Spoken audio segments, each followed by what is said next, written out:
Hello, welcome to another session, and today is about immune health. In particular, how would you know if you have a weak immune system? Let me share with you 5 signs that can help you understand in case you have any issues with your immune response, with your immune health, right? But before I get there, I would like to share with you that I have a free guide and a free download that is available. And I will be sharing the link with you. I don't think I have shared that yet, but you can get it at anindita.com/sleep. That's anindita.com/sleep.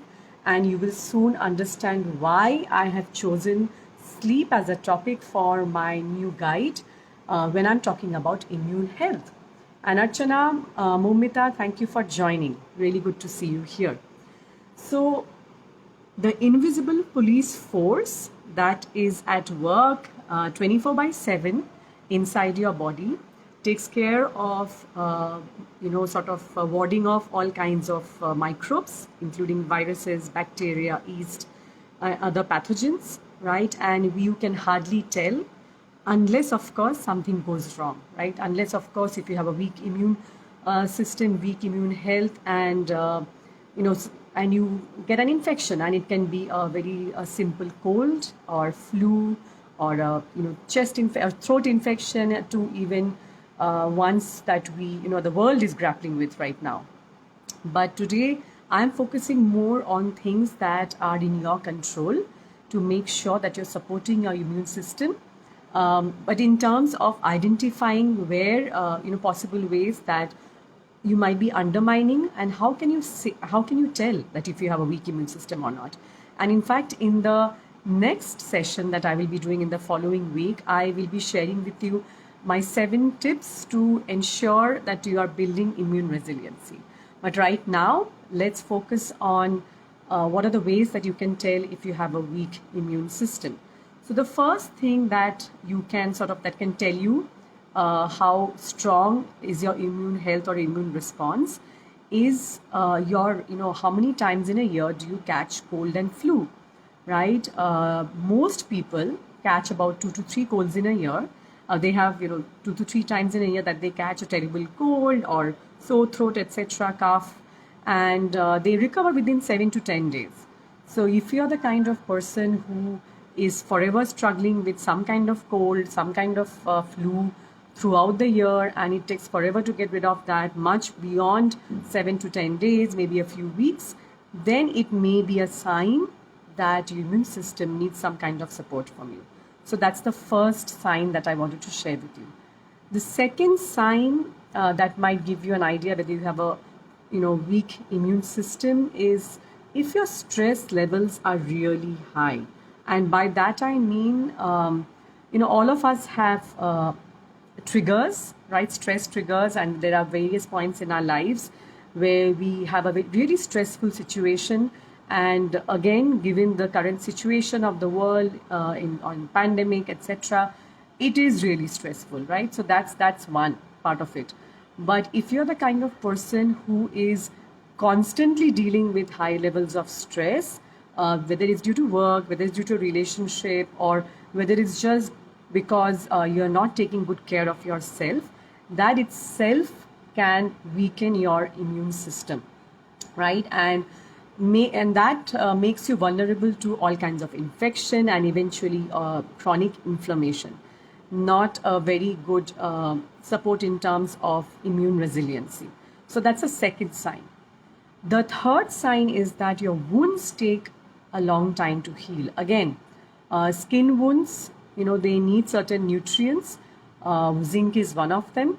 And what happens is that when we get wounded, when we have a cut, burn, any kind of scrape, our immune system kicks into action, and it sends all kinds of cells, which releases inflammatory chemicals to help heal, repair, and protect that area, right? So that's a very, very normal response, and the wound heals over time.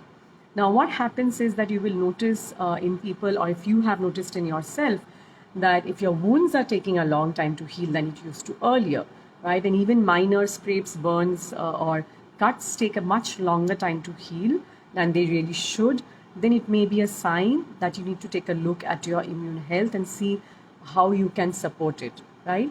And the other thing is that, again, if we have a dysregulated immune system, which is underreactive, etc., it can also come up in terms of different skin rashes, maybe even eczema, or even skin infections, right? Because there are always pathogenic microbes, bacteria, etc., lurking around. There are opportunistic bacteria lurking around always on our body and inside our body. And it's when our immune system is frazzled or simply not able to cope because of different reasons, whether it's nutritional deficiency, because it's high levels of stress, not getting enough sleep, etc. That's when those bacteria sort of take advantage, right? And that creates a huge problem. And it can show up in terms of your wounds taking a longer time to heal. So the first three, and I'm sharing with you 5 signs that you have a weak immune system. And of course, it goes without saying that if you suspect that there is something which is really, which is you're really struggling with, then you need to consult with your medical professional, medical practitioner. But these are just some very simple ways of figuring out what's going on. So the first thing that I had shared with you was that you probably catch cold very easily, cold and flu, and you take a longer time to recover. The second is that your stress levels are very high, and that I mean that chronically high. And the third is that your wounds take a long time to heal. Now, the fourth one that I want to share with you today is that you have poor gut health, right? Whether it's indigestion, whether it's bloating, gas, constipation, and in particular chronic diarrhea. Because what happens is that when we have poor gut health, there is some element of gut dysbiosis. That means there is trillions of microbes in your gut, and if they are not in good shape, then once again the pathogenic and the opportunistic bacteria, they take advantage, and especially if that leads to chronic diarrhea, then we don't end up absorbing the nutrients. And one of the nutrients that we have a hard time absorbing can be vitamin D, which is crucial for immune health and good immune health. So just again, focusing on gut health becomes important for and it forms the foundation of a good health. And just figuring out if you suffer from poor gut health, that's something that you need to look into. The fifth and the last thing that I wanted to share with you today is that if you are constantly exhausted and you have poor quality sleep or inconsistent sleep, right? Because again, sleep is extremely critical for in many different ways, for many different reasons. But as far as the immune health is concerned, one of the things that poor sleep or lack of adequate sleep, which is typically between 7 and 8 hours, no matter what you hear or read about, of course you can get by with much less sleep, but getting by is not the same as actually creating health or being healthy or supporting your immune system, right? Or supporting your health or body for that matter. Getting by is not the point here. And what happens is that when you have chronically, one or 2 days here and there, one odd night, when you have a newborn child, etc., phases of life, that's a different thing. Our bodies are very well equipped to deal with those kind of stresses, right? So I'm not talking about that at all. Your body is an amazing machine, I would call it, or the way it functions, it's just remarkable, right? And it's very resilient. But it's just that when we take it for granted and we don't take care of it adequately, then over a period of time, we wear it down. And that's what I'm talking about. So as far as sleep is concerned, if you're not getting proper sleep, if you're not getting enough sleep and good quality sleep, and that can be for different reasons, what happens is that your one of your main stress hormones called cortisol and that can be for many reasons, but one of the reasons is that your stress levels can be high, and that can lead to increased production of cortisol. And especially if that happens later in the day towards the evening, then it inhibits the production or the release of your sleep hormone, which is melatonin, Okay, and what happens as a result of that is melatonin also acts, amongst other things, acts as an immune mediator, and it helps modulate immune response. It is also an antioxidant, so it helps in different ways.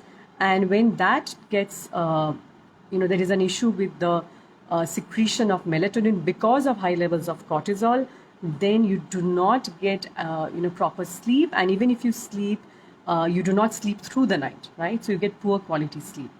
And sleep, even though I have put it as the fifth sign, it is one of the most important ones, I mean, even amongst that. And that's the reason I have chosen to create a free guide on 5 different ways that you can get a good night's sleep, right? What are the things that you can do to ensure that you have a good sleep hygiene in place and sort of get proper sleep at night? So let me just run by the 5 signs that you can by which you can sort of figure out if you are suffering from poor immune health. And Sujata, thank you for joining in and saying hi. Good to see you here. So the first, I'm just going to run by all the 5 signs. So the first one I mentioned was catching cold and flu very easily, and constantly having some cold or the other, and being the first one to catch it and taking a long time to recover from it. So that's kind of the first sign. The second sign is if you have chronically high stress levels, right? Because that suppresses your immune system. And again, that doesn't happen if it's a emergency or if it's just for a few days or a few hours. Our body is very well equipped to deal with that. It's just that when it becomes chronic and we don't take adequate rest, we don't get proper sleep, that it becomes a huge problem, right, down the line. The third is if your wounds take a long time to heal, because that's a sign that immune system is struggling to mount a proper response, and you may not be having the nutrients that are required to support the immune health. The fourth is that if you have poor gut health, and by that I mean you can be having different, you can make out in different ways, whether it's indigestion, whether it's gas, whether it's bloating, and typically what we tend to do is just ignore them or simply take a medication, right? So that's what we usually do, and medicate the symptoms away. But that doesn't really solve anything, and especially if you suffer from ongoing diarrhea to some extent or the other, that becomes an issue because you do not even absorb the nutrients which can support the immune system. So that's where the problem lies. And the fifth is if you are exhausted and you're not getting consistent sleep. So making sure that you have a good sleep hygiene in place is critical, right? And when I talk about sleep, as I mentioned, I have chosen to make a free download, which you can sort of get, and I'll be sharing the link shortly. Because sleep is something that is critical in many different ways, including your immune response, immune health. And that's simply because increase in secretion of your stress hormone, cortisol, tends to lower the secretion of your sleep hormone, which is melatonin, which is required to get proper and consistent sleep.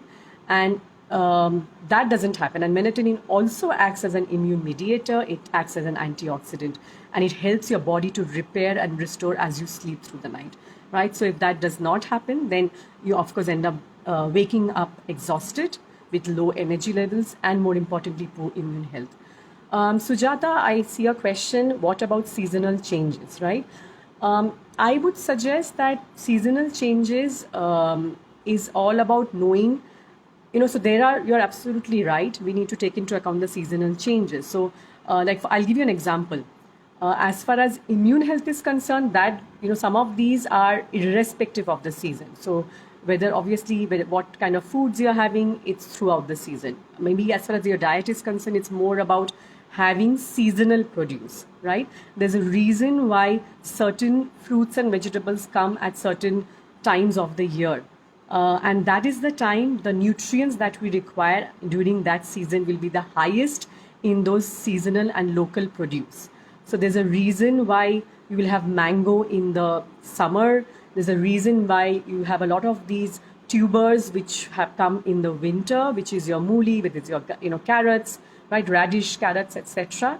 So just following the local seasonal produce is one of the best ways to ensure that you're getting the maximum nutrients, because it is in those seasons that those vegetables and fruits will have those maximum nutrients. You can absorb them and you can get the best out of them. So that's one of the most effective ways of supporting your immune health. Right now, we tend to have most of the fruits and vegetables throughout the year. That's okay too. But if you are a bit aware and conscious and intentional about consuming seasonal produce, you will get the maximum out of it. So I would suggest that's the first place to look for. Then, of course, comes the other things which we have all grown up with, or which we use, we can use common sense. For example, making sure that in the summers, because we sweat so much, we need to hydrate ourselves so that, all our functions, work optimally, including our immune response. And in the winters, for example, making sure we are adequately covered, we are conserving body heat, especially in the colder climates. Bombay happens to be quite warm in general, but especially in the colder places, you're adequately covered so that you're supporting your body's response, and you're not unnecessarily exposing yourself to the huge extremities of temperatures. Right? There are people who can withstand those temperatures, but most of us can't, because they have trained their mind and their body to do that. For the rest of us, just making sure that we are adequately covered and clothed and not going by. I hope that answers your question, Sujata. And are there any other questions? I will just first share the free guide. It will get it at anindita.roongta.com/sleep. That's anindita.roongta.com/sleep. And in this free guide, I share with you 5 ways that you can get a good night's sleep. So, just putting some sleep hygiene in place is very important. Having some kind of bedtime routine, some ritual that you can put in at night. And we typically teach our children to do this, but if you can do it for yourself, it can make a huge difference. It has in my life, and I am the one thing that I do, I'll just share a couple of things. Of course, going to sleep at one time and getting up at the same time every day.